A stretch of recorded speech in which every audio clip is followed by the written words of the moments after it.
Hello, my name is Joseph Lee. I'm currently a sophomore at MIT studying computer science, economics, data science, as well as a double major in business analytics. Today, I'm going to share with you the reasons why I chose to study my two majors today. And I know how personally difficult it could be to actually choose a major and decide something that's really crucial to the rest of your life and your life path ahead. And I wanted to just share my reasons for why I chose to go down this path and why I chose really to go into two majors that have so many different names attached to it. So yeah, I want to discuss my desires and how they actually changed during high school, the experience that I had during my major, and things I've done in classes and sort of opportunities I've had while being at MIT and doing this specific major, as well as my decision to pursue an interdisciplinary major and a double major in general. So without further ado, I want to start with talking about how my desires changed from being a chemical engineering major in high school to now this sort of complicated data science-y, computer science, economics sort of mismatch of things that I'm doing now. So I did chemistry throughout almost my entire high school life. It was kind of something that I was almost like forced to in a way because my parents really wanted me to do some sort of science Olympia type thing during high school. My dad is a chemist, so the thing that he could help me out with the most personally is chemistry. And I sort of did that for my entire high school life because I really wanted to get into a great college, which again was sort of a short-sighted goal, but I think that it was just something I always did, and because I always was exposed to chemistry, I ended up having a liking towards it because it's kind of hard to do something and not have some sort of attachment to what you're doing. And so I thought, when I was applying to schools and I was doing all this stuff, that I was going to be doing chemical engineering during college, and that's what I applied to at almost every college I actually, submitted an application to. But during senior year, my desires kind of changed because I took two courses. I took AP Micro and Macroeconomics as well as AP Computer Science A. And those were both the first times I've ever been formally or really exposed to computer science or economics at all, which is honestly really funny now seeing that those are the two main areas that I learned about in my college life, and those were things I did not learn about at all until high school. But yeah, I took these classes during senior year of high school. I simply realized I really enjoyed coding and learning how to optimize algorithms and how to efficiently compute tasks with the computer, and that was just something really interesting to me. So that was the first time I really started considering going into computer science. I also learned from my economic classes that I really enjoyed learning about markets specifically and figuring out how to maximize the profit or utility of specific organizations or the economy as a whole. And so, as soon as I got to college, I realized that these were kind of areas that excited me a lot more than the chemistry stuff I was dealing with. I really ended up almost immediately deciding that I was going to do this computer science, economics, and data science major immediately. And that was something that I never foresaw, but it goes to show that you should always be open to change your interests. I mean, even if you think that you're going to be, a doctor when you grow up, an entrepreneur, you're going to go be a stock trader or something like that. I think it's always important to be open to considering changes because your interests are meant to be changed and they're not meant to be concrete throughout your entire life. Especially before college, when you're just learning things in high school, a very surface level. I really want people who watch this video to realize that their interests can change rapidly and at the time you least expect. I honestly thought my senior year I was going to be a chemist. That was my destiny. That's what I honestly thought was going to happen. And I hadn't even taken a chemistry class yet during college, which is, again, crazy to think about because I was a chemistry person throughout all of high school.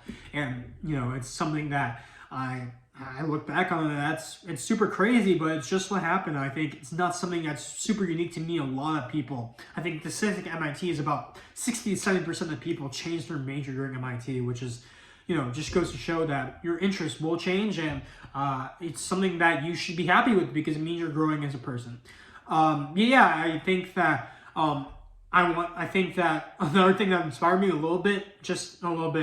fun fact was I started watching Shark Tank during senior year as well, and I think the entrepreneurial side of me and sort of the business side of me got sparked a little bit. I thought that was really interesting, and I really wanted to learn more about business and e-commerce and all that type of stuff a little bit more, and that's very related to CS and economics now.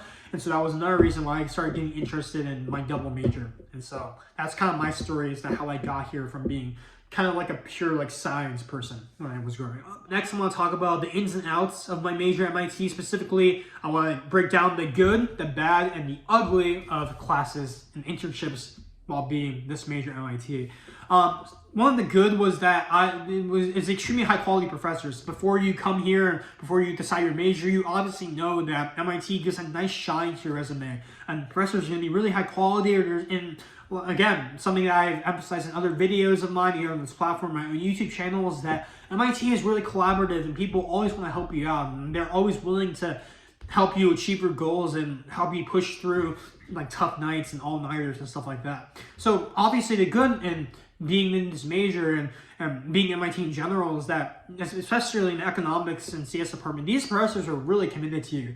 And I haven't really had a single professor that I've had a negative experience with throughout MIT so far, specifically within that major. With other classes, to be honest, I will not mention exactly which departments I've had negative experiences with, but within my majors, I haven't had a single bad class, and that's great. I think, especially the introductory classes, if you have a teacher or professor that's not great and kind of exposes you to the subject in a negative way, it's hard for you to kind of bounce back from that and continue pursuing that major. But I was blessed with really good introductory professors, and that's continued me on this path.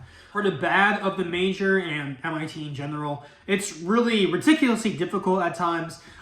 Even though it's collaborative and people are always willing to help you out, it really feels like you still have to kind of compete, quote unquote, with other MIT students with some of the same roles. Specifically within my own major, most of my classmates want to also do analyst roles or business analytics or consulting, stuff like that. It's very hard to kind of stand out from some of the other people at MIT because, like, to be frank, they probably have slightly better resumes, a lot of them, than me at least. And again, you're going to be analyzed and kind of judged against a lot of your peers a lot of the time for the same roles, and it becomes very hard to find an internship.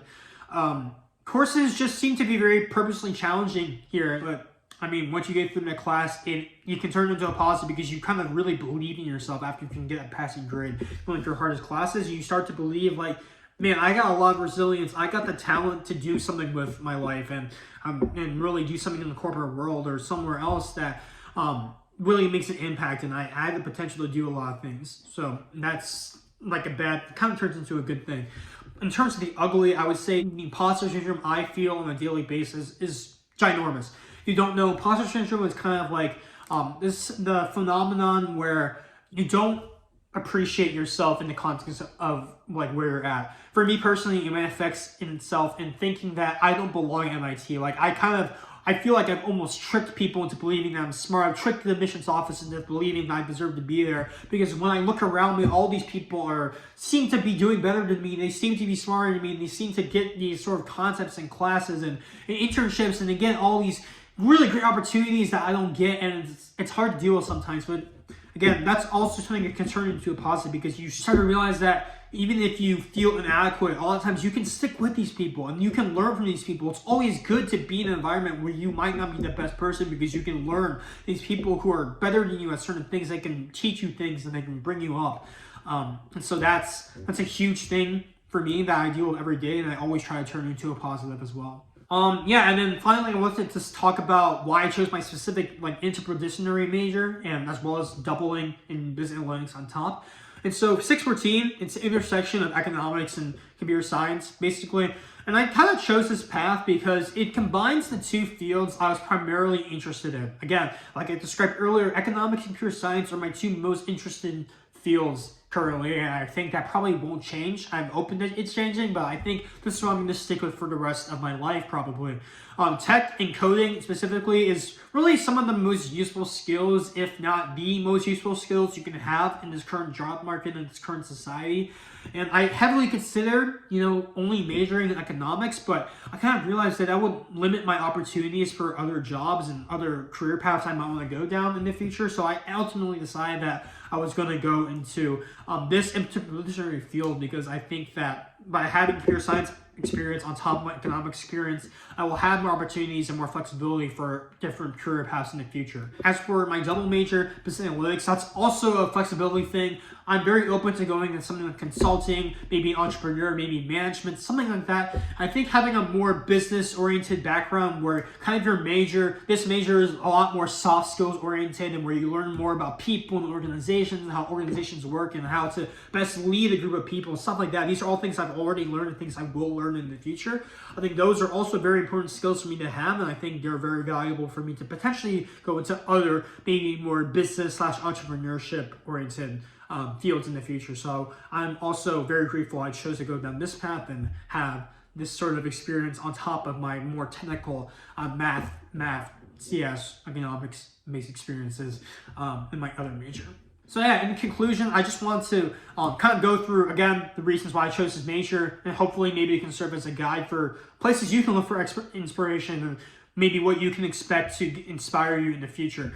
So first off, I was hugely inspired by my senior year teachers who kickstarted me kind of into realizing that my interests have shifted, and that's completely normal, and I argue hugely beneficial long term. And again, I've gone from chemistry to this technology, data science-y stuff, and I've never looked back. I'm really happy with how things have progressed.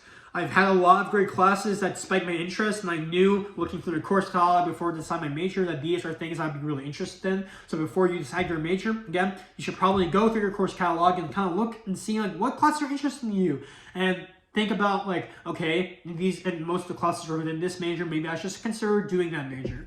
And then the last thing is I kind of knew I didn't want to be a pure code monkey or business person. I didn't want to be a purely economics person. So I kind of combined all these three things together in order to give me the most flexibility possible. And if you really want more flexibility, I would definitely consider doing a double major. Be warned, it is more work. You do have more required classes. So if you are just doing a double major for the sake of doing a double major, I would say don't do that. But if you think that there's two majors that really go well together and they pair well together and you think you're interested in both of them and there's a lot more doors that could potentially open if you do a double major, I'd say totally go for it because I really enjoyed that decision. And I think the job prospects I have in the future are great. So that's it for me. I'm Joseph Lee, and I hope you guys have a great rest of your day. Goodbye. Thank you so much for watching.